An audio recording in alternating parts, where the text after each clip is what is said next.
do that because your main audience is going to be Jewish and American people. They're gonna, but it's nice to. It would. I think that to say it now, the reason people love Heath Ledger this year, the Joker, is essentially. I mean, like I said, he played a psychotic killer that was psychotic and he didn't hold back and he didn't pull any punches, and I think people really enjoyed that aspect the same way that with No Country for Old Men, they like those characters because there's a realness to him. He's not holding back and saying, I'm not going to kill that because the audience is going to judge me for it. That I think that's something you don't see here, where you don't really get that sense of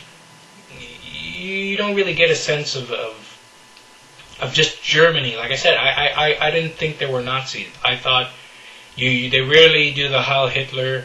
I just felt like these were just Russian. Like this could be Russians, not Nazis. It's like Indiana Jones wouldn't want to come after these guys and kick their ass in a sense. It's like, they're not the caricature of evil.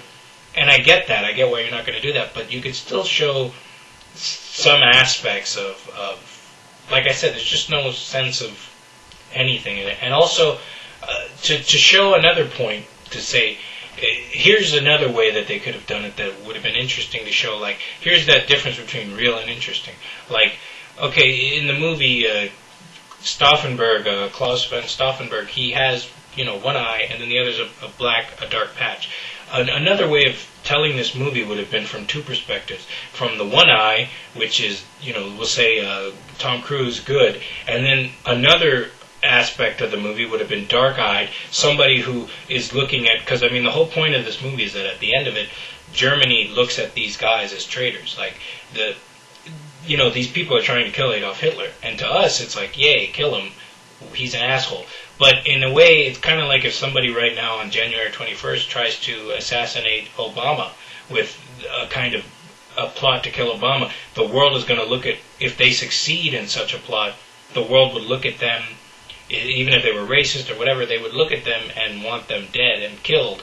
And that's what, you never get that aspect of with the Tom Cruise character, is that he's that guy who kills Martin Luther King that everyone hates, that the country hates, and this movie is trying to glorify him and say, hey, we like that guy, he was right, but you guys were the wrong ones for what he was trying to do. That I think that's, you never get both perspectives. You're kind of just looking at it through one perspective of, well, Adolf Hitler is evil, killing him was a righteous act. And that's the conflicting feelings I have with it are like, I'm not a Nazi supporter or anything, had my share of whatever, but it's interesting that things I discussed in the movie where there, obviously if you don't know the end of this story, fine, but I think you can all generally know that Hitler did die, but it wasn't in this fashion. But it's interesting to note that when I talked about it with friends, we said, okay, there was all these attempts on his life and he didn't die, and we go, it's interesting that when evil men, people want to kill them, there's so many attempts and they always fail, but, if you're a righteous person in a sense, like Martin Luther King, it really just takes one attempt and you're dead.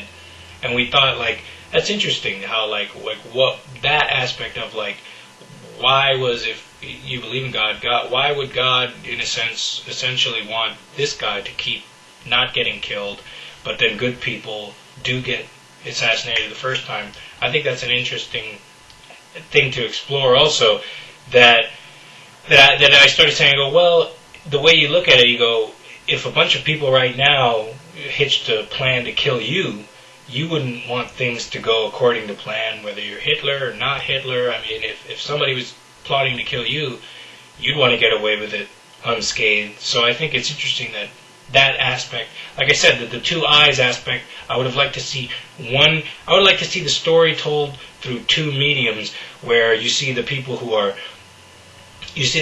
maybe you have the guy who's trying to find them, to find who these traitors are, and look at it through his eyes, and maybe have the other aspect be Tom Cruise and them, and then both of them converge. Darkness, yes, the dark.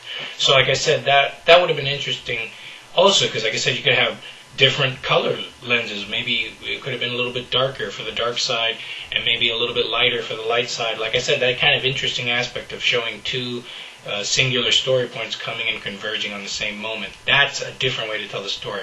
You're not seeing that stuff in the movie. So what you are seeing is, like I said, it's U571. It's not Bryan Singer's worst, not his best. The ending is the most powerful of it. And like I said, I didn't hate it, but it's nothing like compared to what I saw next, Slumdog Millionaire. It really was weak in that sense. But I'd have to say I'd give it a rental if you want. Rent it or watch it on, one of these pay-per-view on demand kind of things. I'd check it out. But like I said, it didn't have that aspect of like an American History X where you truly believed, like, I don't agree with these Germans, but I'm laughing along with them as they're putting grenades, in a Jew's balls or something like that. You're like, I shouldn't be liking them, but I do like them because they're such good. They're so bad it's good in a sense, and I feel like you don't get that from this. But what you do get is a smart thriller, and there is that sense of, are they going to accomplish it? But there's just no element there that you can respond to that's going to separate it from something else. So that's my review of Valkyrie. So check it out.